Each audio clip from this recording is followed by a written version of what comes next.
Hello बच्चों, कैसे हैं आप लोग। उम्मीद करती हूँ कि ज्ञानार्जन के इस मार्ग पर आप अपने आप को समर्पित कर चुके होंगे। मैं ममता कश्यप बेंगलुरु के मल्लेश्वरम में निहित निर्मला रानी हाई स्कूल में हिंदी अध्यापिका के तौर पर कार्यनिरत हूँ। बच्चों, ज्ञान ही एक ऐसा तत्व है जो किसी भी काल में किसी भी हालत में मनुष्य का साथ नहीं छोड़ता है। इसीलिए ज्ञानी बनिए और अपना जीवन सार्थक बनाइए। आज तृतीय भाषा हिंदी 10वीं कक्षा के पाठ्यपुस्तक में निहित 9वीं पाठ ईमानदारों के सम्मेलन में पाठ पर प्रकाश डाला जाए। चलिए पाठ की ओर चलते हैं।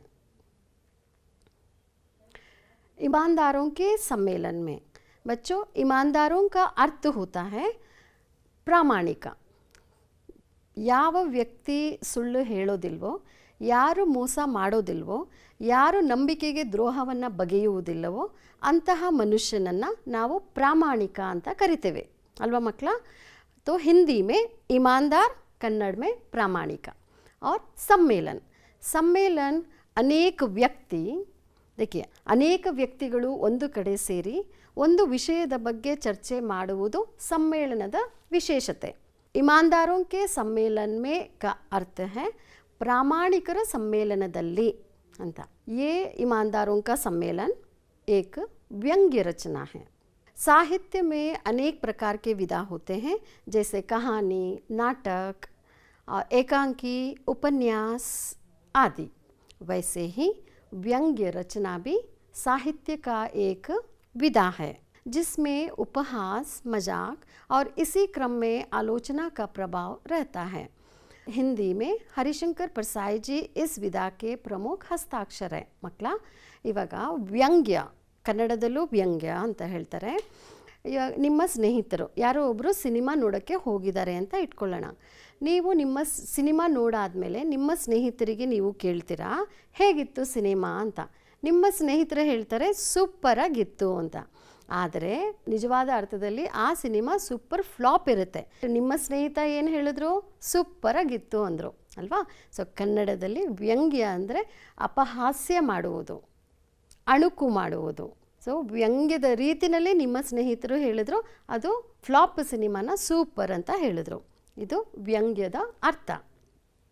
आपके पाठ भी व्यंग्य रचना है। आपके पाठ्य पुस्तक में अनेक गद्य पाठ और पद्य पाठ होते हैं बच्चों, है ना। तो हर एक पाठ से हमें जीवन के मौल्य सीखने को मिलते हैं।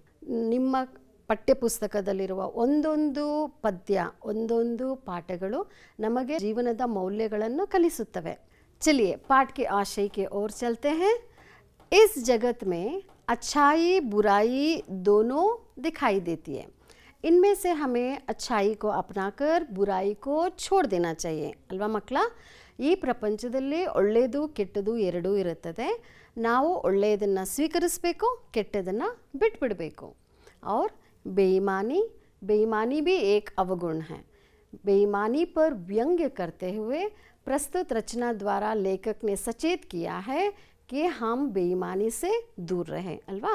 ಆ ಪ್ರಾಮಾಣಿಕತೆ ಅಂತ ಏನು ಹೇಳ್ತೀವಿ, ಯಾವ ಮನುಷ್ಯ ಸುಳ್ಳು ಹೇಳ್ತಾನೆ, ಮೋಸ ಮಾಡ್ತಾನೆ, ನಂಬಿಕೆಗೆ ದ್ರೋಹವನ್ನು ಬಗೆಯುತ್ತಾನೆ, ಅಂತಹ ಮನುಷ್ಯನಿಂದ ದೂರವಿರಿ।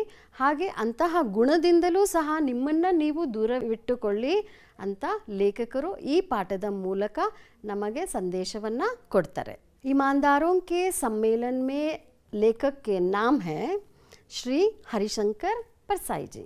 हरिशंकर परसाई जी का जन्म 22 अगस्त 1924 में हुआ था और मध्य प्रदेश के जमानी ग्राम इनका जन्म स्थान है। मध्य ಪ್ರದೇಶದಲ್ಲಿ ಜಮಾನಿ ಅನ್ನೋದು ಒಂದು ಚಿಕ್ಕ ಗ್ರಾಮ ಇದೆ ಮಕ್ಕಳ, ಅಲ್ಲಿ ಇವರ जन्मस्थान।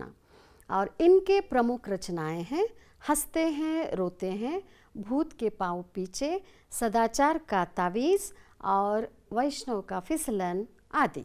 यति गति आरोह अवरोह और शुद्ध उच्चारण के साथ अगर वाचन करेंगे तो भाषा का सुंदरता अपने आप बढ़ जाता है।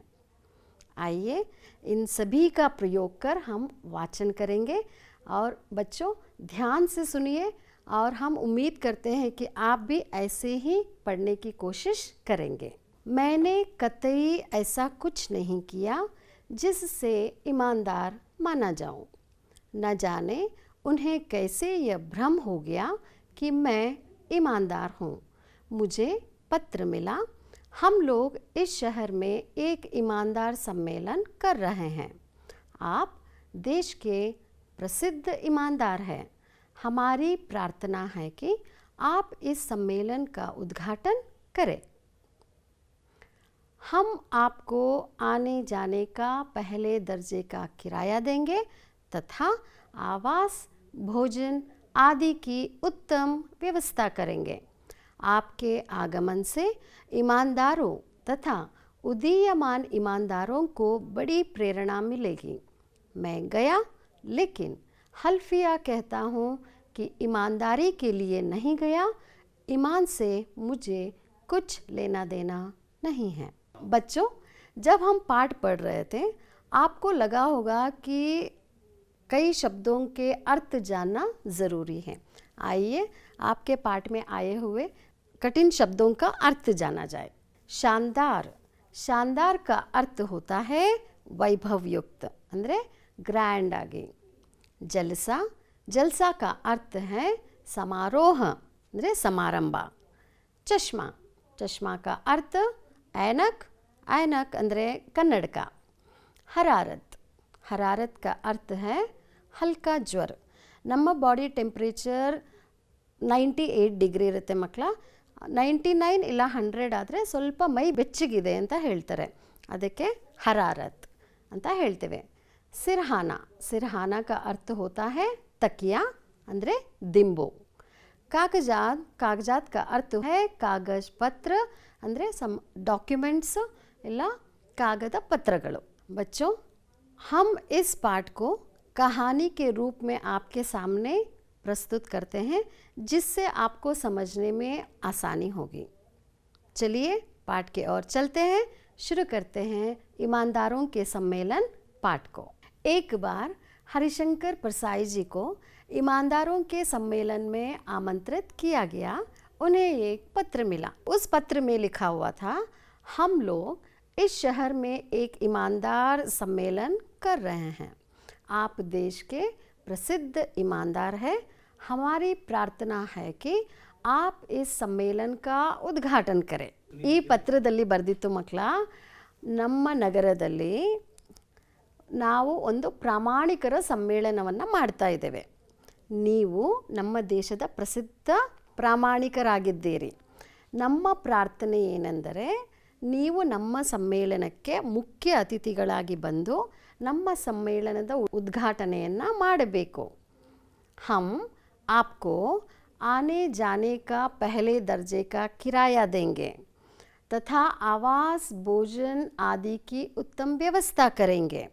ಅದರಲ್ಲಿ ಬರೆದಿತ್ತು, ನಾವು ನಿಮಗೆ ಹೋಗಿ ಬರಲು ಮೊದಲನೇ ದರ್ಜೆಯ ರೈಲ್ವೆ ಟಿಕೆಟ್ನ ಹಣ ಹಾಗೂ ಉಳಿದುಕೊಳ್ಳಲು ದೊಡ್ಡ ಹೋಟೆಲ್ನಲ್ಲಿ ವ್ಯವಸ್ಥೆ ಹಾಗೂ ಊಟ ತಿಂಡಿಯ ಉತ್ತಮವಾದ ವ್ಯವಸ್ಥೆಯನ್ನು ಮಾಡಿಕೊಡ್ತೇವೆ। आपके आगमन से ईमानदारों तथा उदीयमान ईमानदारों को बड़ी प्रेरणा मिलेगी।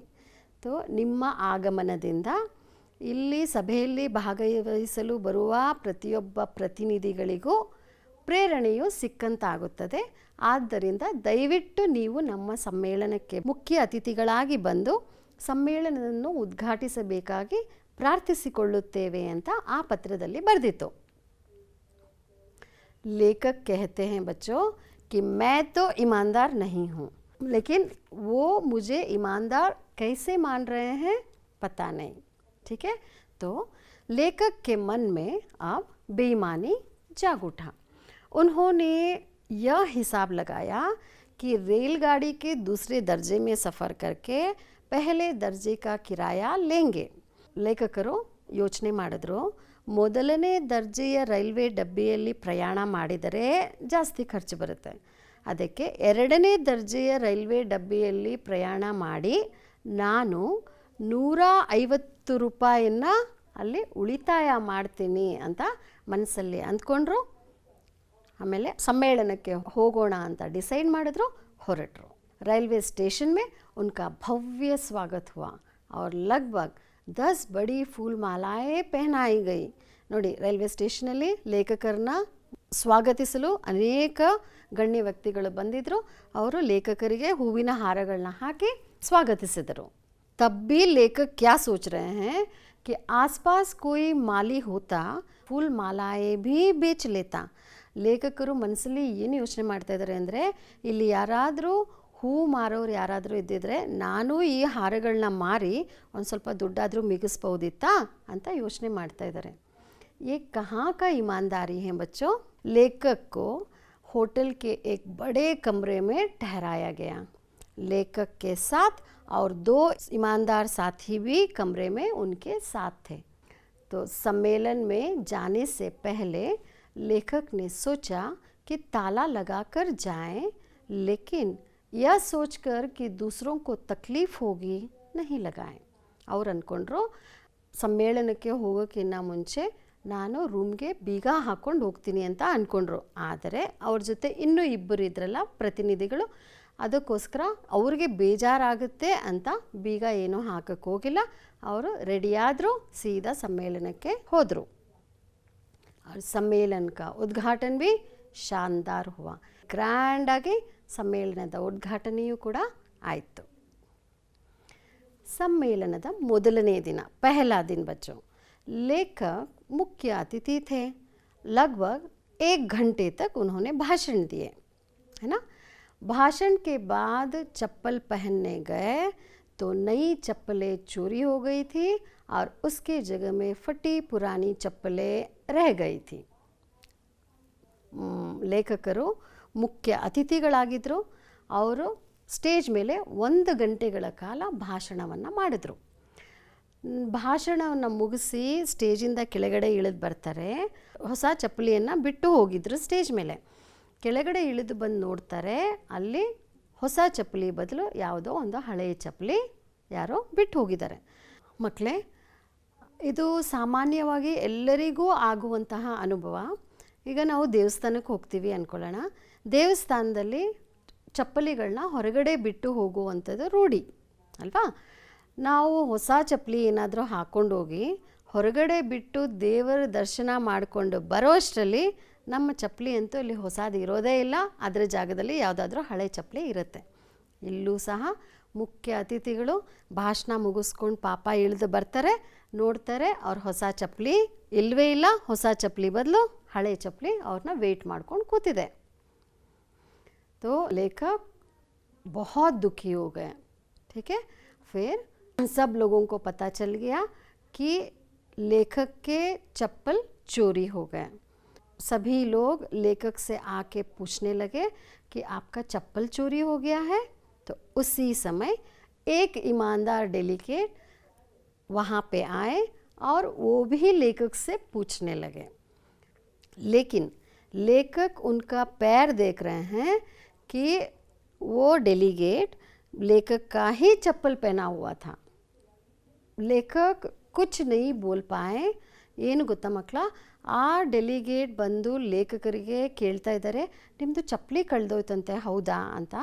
ಲೇಖಕರು ಆ ವ್ಯಕ್ತಿಯ ಕಾಲುಗಳನ್ನ ನೋಡ್ತಾ ಇದ್ದಾರೆ. ಲೇಖಕರಿಗೆ ಅನ್ನಿಸ್ತಾ ಇದೆ ನಂದೇ ಹೊಸ ಚಪ್ಪಲಿ ಹಾಕ್ಕೊಂಡಿದ್ದಾರೆ ಅಂತ ಅವ್ರಿಗೆ ಅನ್ನಿಸ್ತಾ ಇದೆ. ಆದರೆ ಏನೂ ಹೇಳೋಕ್ಕಾಗೋದಿಲ್ಲ ಅಲ್ವಾ, ಒಂದೇ ಥರ ಚಪ್ಪಲಿಗಳೇ ಎಷ್ಟೊಂದಿರುತ್ತೆ. ಆದರೆ ಲೇಖಕರಿಗೆ ಗೊತ್ತಾಯಿತು ಅದು ಅವ್ರದ್ದೇ ಚಪ್ಪಲಿ ಅಂತ. ಸುಮ್ಮನೆ ಕೇಳಿಸ್ಕೊತಾ ಇದ್ದಾರೆ. वो एक ईमानदार डेलीगेट वो जो आए हैं वो लेखक को समझा रहे हैं कि देखिए चप्पलें एक जगह पे नहीं उतारनी चाहिए. एक चप्पल इधर तो दूसरे चप्पल 10 फीट दूरी पर उतारनी चाहिए, तब चप्पलें चोरी नहीं होगी. ಅವರು ಬಂದಿರುವಂಥ ವ್ಯಕ್ತಿ ಲೇಖಕರಿಗೆ ಸಲಹೆನ ಕೊಡ್ತಾ ಇದ್ದಾರೆ. ಹೇಳ್ತಾರೆ, ಒಂದು ಚಪ್ಪಲಿನ ಆ ಕಡೆ ಬಿಟ್ಟರೆ ಇನ್ನೊಂದು ಚಪ್ಪಲಿನ 10 ಅಡಿ ದೂರದಲ್ಲಿ ಬಿಡಬೇಕು. ಆವಾಗ ನಿಮ್ಮ ಚಪ್ಪಲಿಗಳು ಕಳ್ತನ ಆಗೋದಿಲ್ಲ, ನಿಮಗೆ ನಿಮ್ಮ ಚಪ್ಪಲಿಗಳು ಸಿಗುತ್ತೆ ಅಂತ ಆ ವ್ಯಕ್ತಿ ಲೇಖಕರಿಗೆ ಸಲಹೆನ ಕೊಡ್ತಾ ಇದ್ದಾರೆ. ಮಕ್ಕಳೇ, ಈ ಸಲಹೆಯನ್ನು ನಾವೆಲ್ಲರೂ ತಗೊಳ್ಬೋದು ಅಲ್ವಾ. ಲೇಖಕ್ ವಹಾಸೆ अपने होटल के कमरे में आए। तो सुबह में तो वो देखे हुए थे कि वहाँ बिस्तर पे चादर थी, अभी वो चादर वहाँ पे नहीं थी, किसी ने चोरी करके चला गया। ಅವ್ರಿಗೆ ಆಶ್ಚರ್ಯ ಆಯಿತು. ಬೆಳಿಗ್ಗೆ ಇದ್ದಿದ್ದ ಬೆಡ್ಶೀಟು ಇವಾಗ ಅದನ್ನು ಯಾರೋ ಕಳ್ತನ ಮಾಡ್ಕೊಂಡು ಹೋಗ್ಬಿಟ್ಟಿದ್ದಾರೆ. ಅವ್ರಿಗೆ ಬಹಳ ಬೇಜಾರು ಆಯಿತು. दूसरे दिन बच्चों, दूसरे दिन क्या हुआ, गोष्ठियाँ शुरू हो गई. गोष्ठियों में भाग लेकर जब रात में कमरे में आए तो पता चला कि 2 और चादरें गायब थी, तीनों चादरें चली गई. ಎರಡನೇ ದಿನ ಎಲ್ಲ ಸಭೆಗಳು ಪ್ರಾರಂಭವಾದವು. ಲೇಖಕರು ತಯಾರಿ ಮಾಡಿಕೊಂಡು ಸಭೆಗಳಿಗೆ ಹೋದರು.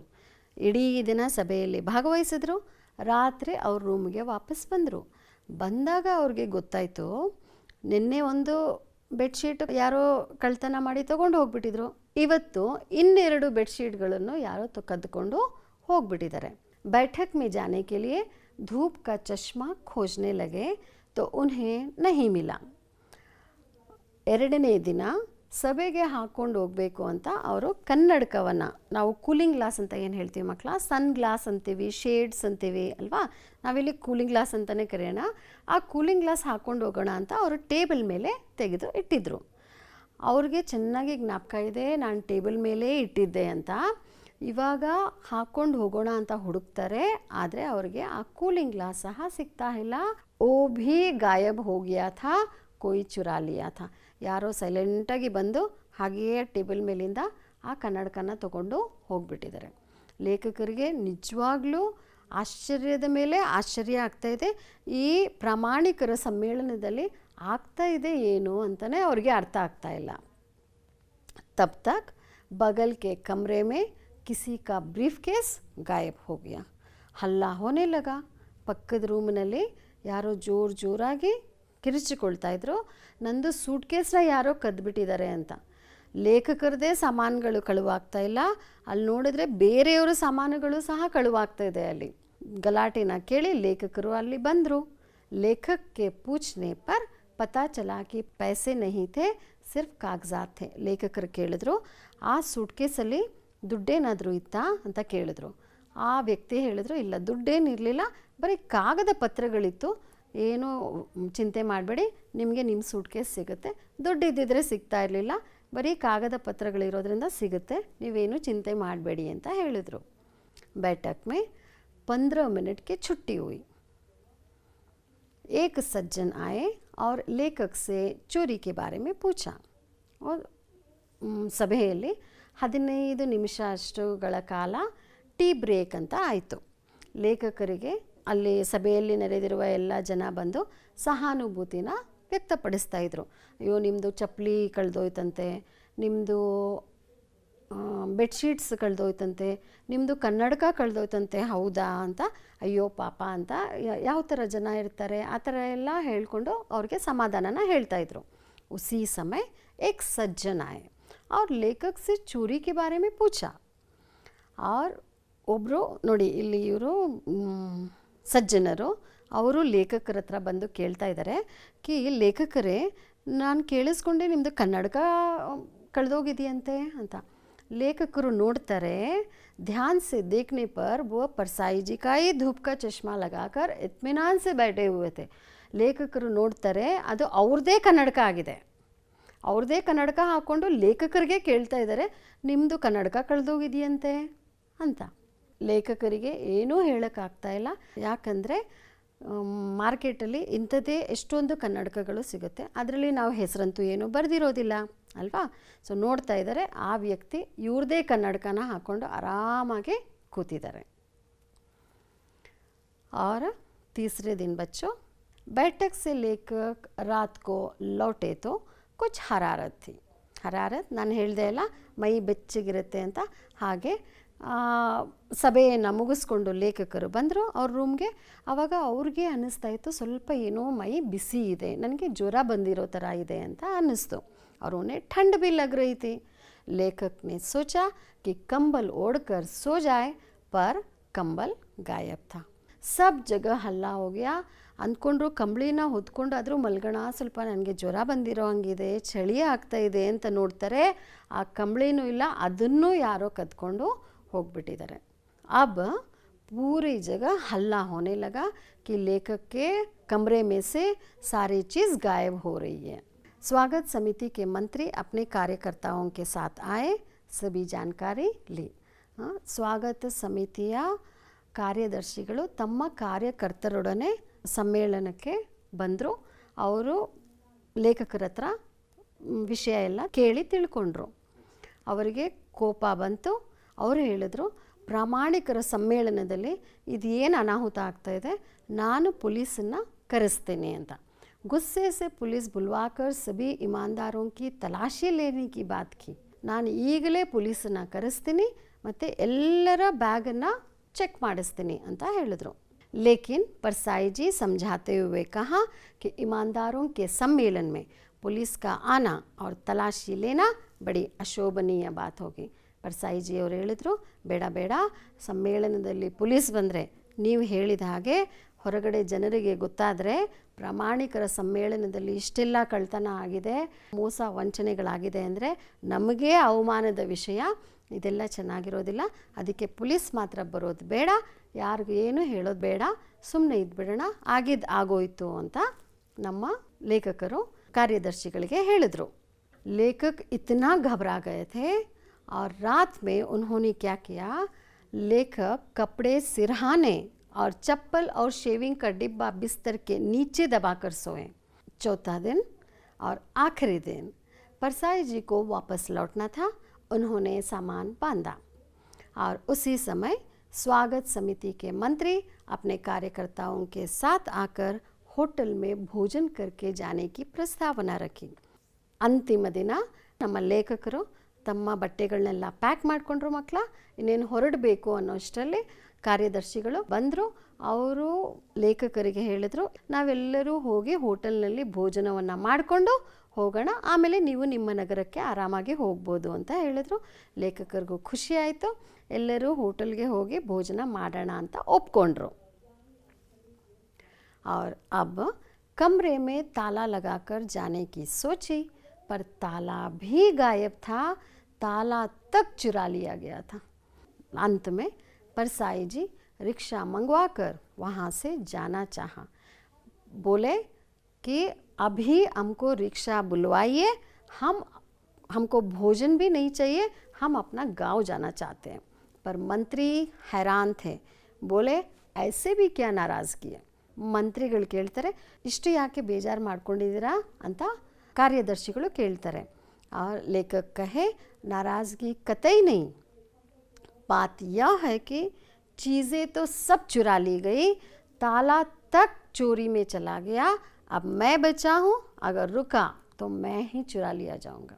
ಲೇಖಕರು ಹೇಳ್ತಾರೆ, ನಂದು ಎಲ್ಲ ಸಾಮಾನು ಕದ್ಕೊಂಡು ಹೋಗ್ಬಿಟ್ರು, ಇವಾಗ ನಾನೇನಾದರೂ ಇಲ್ಲಿದ್ದೀನಿ ಅಂದರೆ ನನ್ನೂ ಕದ್ಕೊಂಡು ಹೋಗ್ಬಿಡ್ತಾರೆ, ಅದಕ್ಕೆ ದಯವಿಟ್ಟು ರಿಕ್ಷಾನ ಕರೆಸಿ ನಾನು ಇಲ್ಲಿಂದ ಹೊರಡ್ತೇನೆ ಅಂತ ಹೇಳಿದರು. ರಿಕ್ಷಾನ ಕರೆಸಿದ್ರು. ರಿಕ್ಷಾದಲ್ಲಿ ಕೂತ್ಕೊಂಡು ಹೊರಟೇ ಬಿಟ್ಟರು ರೈಲ್ವೆ ಸ್ಟೇಷನ್ ಕಡೆ. चलिए बच्चों, अब हम लोग स्व अवलोकन करते हैं. ठीक है, हम कई प्रश्न पूछते हैं, उनके उत्तर आप दीजिए. चलिए, निम्नलिखित प्रश्नों के उत्तर एक वाक्य में देना है.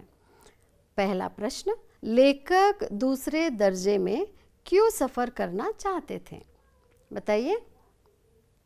सही, क्योंकि वे 150 रुपये बचाना चाहते थे, इसीलिए दूसरे दर्जे में सफ़र करना चाहते थे. दूसरा प्रश्न, लेखक को कहाँ ठहराया गया. हाँ बताइए. हाँ, लेखक को होटल के एक बड़े कमरे में ठहराया गया था. तीसरा प्रश्न बच्चों, लेखक पहनने के कपड़े को कहाँ दबाकर सोए. कहाँ दबाकर सोए.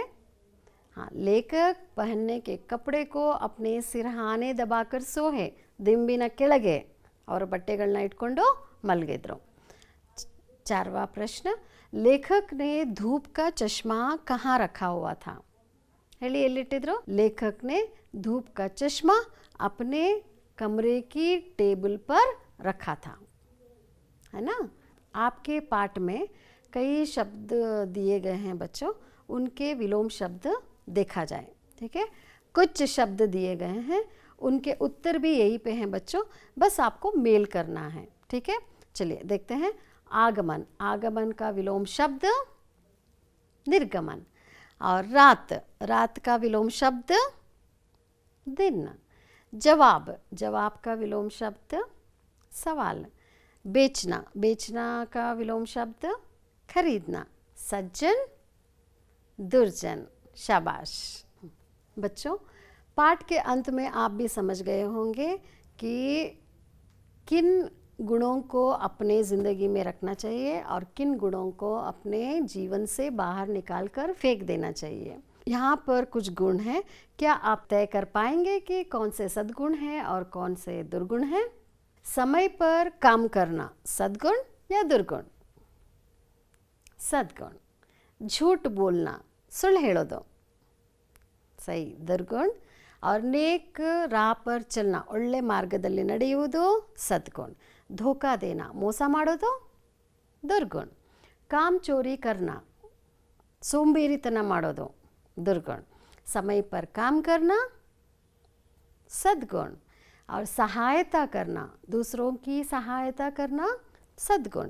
और जानकर गलती करना दुर्गुण.